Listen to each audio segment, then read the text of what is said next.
everyone. Today I'll be reading Matthew chapter 23, verse 1 till 39, the seven vows. Then Jesus said to the crowds and to his disciples, "The teachers of the law and Pharisees sit in Moses' seat. So you must obey them and do everything they tell you, but do not do what they do, for they do not practice what they preach. They tie up heavy loads and put them on men's shoulders, but they themselves are not willing to lift a finger to move them. Everything they do is done for men to see. They make their phylacteries wide and the tassels on their garments long. They love the place of honor at banquets and the most important seats in the synagogues. They love to be greeted in the marketplaces and to have men call them Rabbi. But you are not to be called Rabbi, for you have only one master and you are all brothers. And do not call anyone on earth Father, for you have one Father, and he is in heaven. Nor are you called to be teacher, for you have one teacher, the Christ. The greatest among you will be your servant, for whoever exalts himself will be humbled, and whoever humbles himself will be exalted. Woe to you, teachers of the law and Pharisees, you hypocrites! Shut the king's dome of heaven in men's faces. You yourselves do not enter, nor will you let those enter who are trying to. Woe to you, and teachers of the law and Pharisees, you hypocrites! You devour widows' houses, and for a show make lengthy prayers. Therefore you will be punished more severely.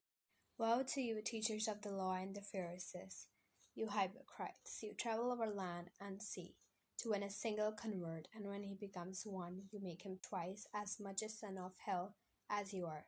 Woe to you, blind guides! You say if anyone swears by the temple, it means nothing.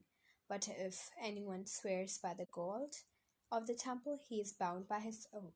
You blind fools, which is greater, the gold or the temple that makes the gold scared? You also say, if anyone swears by the altar, it means nothing.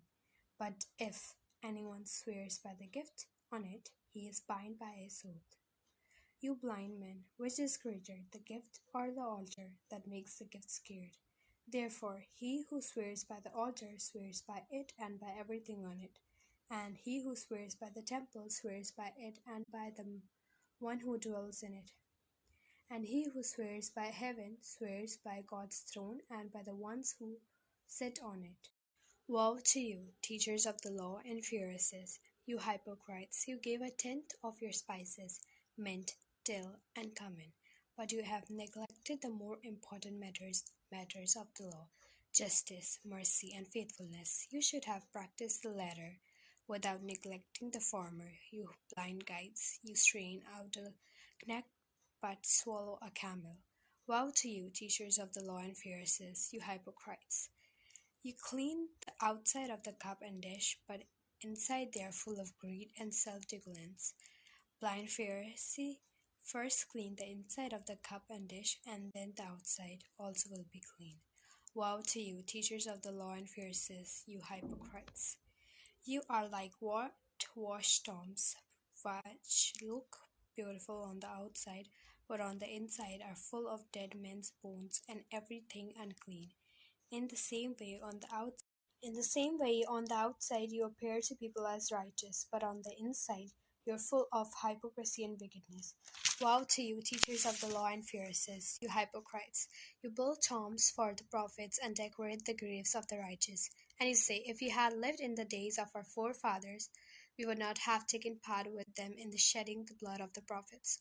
So you testify against yourself that you are the descendants of those who murdered the prophets. Fill up then the measure of the sin of your forefathers. You snakes, your brood of vipers, how will you escape being condemned to hell? Therefore I am sending you prophets and wise men and teachers. Some of them you will kill and crucify, others will flog in your synagogues and pursue from town to town.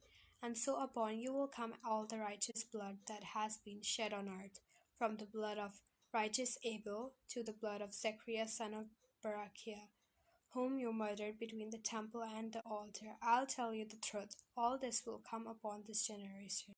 O Jerusalem, Jerusalem, you who kill the prophets and stone those sent to you, how often I have longed to gather your children together as a hen gathers her chicks under her wings, but you were not willing.